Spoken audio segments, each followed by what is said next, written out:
প্রিয় দর্শক, এই মুহূর্তে আমরা রয়েছি বেলপাহাড়ি বনে। দেখতে পাচ্ছেন এটা বিশাল বন, যে বনটা শাল পাতা দেখতে পাচ্ছেন। আমরা বিয়েতে আগে শাল পাতাতে করে মানে বিয়ে খেতাম, বা আমরা নিমন্ত্রণ বাড়িতে বিয়ে খেতে যেতাম।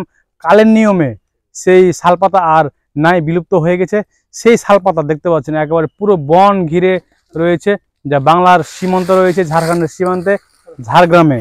দেখতে পাচ্ছেন আমরা ঘুরতে এসেছি, প্রচুর সেই শালপাতা গাছ দেখতে পাচ্ছেন। আমরা সেই মুহূর্তের ভিডিও আপনাদের সামনে তুলে ধরছি।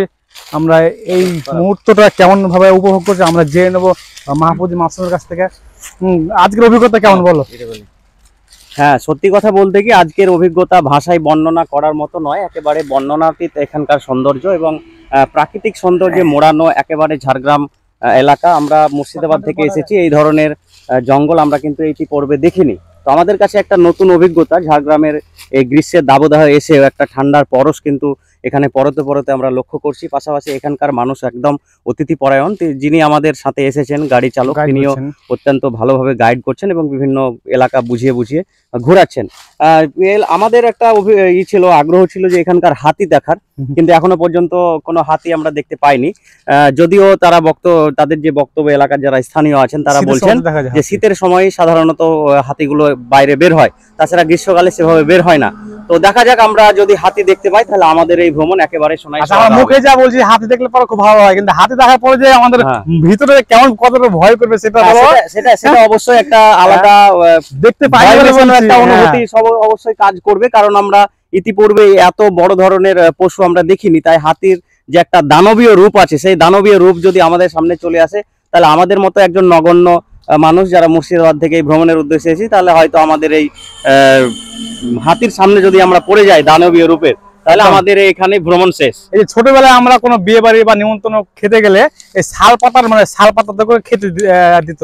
এই যে সেই বনে আমরা এসেছি, কেমন লাগছে? হ্যাঁ, এটা একেবারে আমাদের কাছে নস্টালজিয়া যাকে বলা হয়, কারণ সেই ছোটবেলায় আমরা বিভিন্ন বিয়ে বাড়িতে খেতে গেলে বা অনুষ্ঠান পর্ব হতে গেলে আমরা দেখেছি আমরা শাল পাতার পাতায় করে আমরা খাবার খেয়েছি।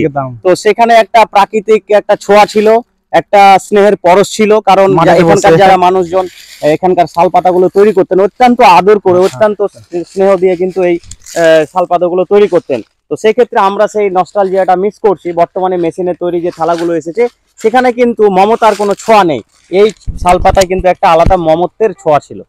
এই যে মানুষ বলবে যে এই বনে যে ঘোরার অভিজ্ঞতা বলো। একেবারে দর্শকদের প্রথমে স্বাগত জানাই।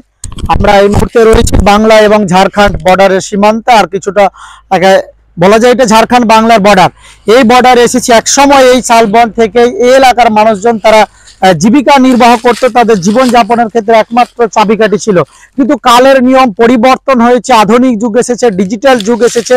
শাল পাতা দিনের পর দিন গ্রাম বাংলা থেকে হারিয়ে যাচ্ছে। কিন্তু শাল পাতাতে খাওয়ার অভিজ্ঞতা যেমন একদিকে আলাদা, তেমন শরীর চর্চার ক্ষেত্রে বিভিন্ন রোগ অসুখ মুক্তির ক্ষেত্রেও কিন্তু উপকারী ছিল শাল পাতা। কিন্তু বর্তমান সময়ে দেখা যাচ্ছে খুবই মানুষ কি বলা যায়, মানুষ অলসতার যুগ চলে এসছে। মিনিটের মধ্যে শাল পাতা, তালের পাতা, বিভিন্ন পাতা পাওয়া যাচ্ছে, তার ফলে সেই সমস্ত পাতা দিনের পর দিন হারিয়ে যাচ্ছে। আবার ফিরে আসুক বাংলার ঐতিহ্য, বাংলার সাংস্কৃতিক শাল পাতা ফিরে আসুক, মানুষের মুখে অন্ন আসুক।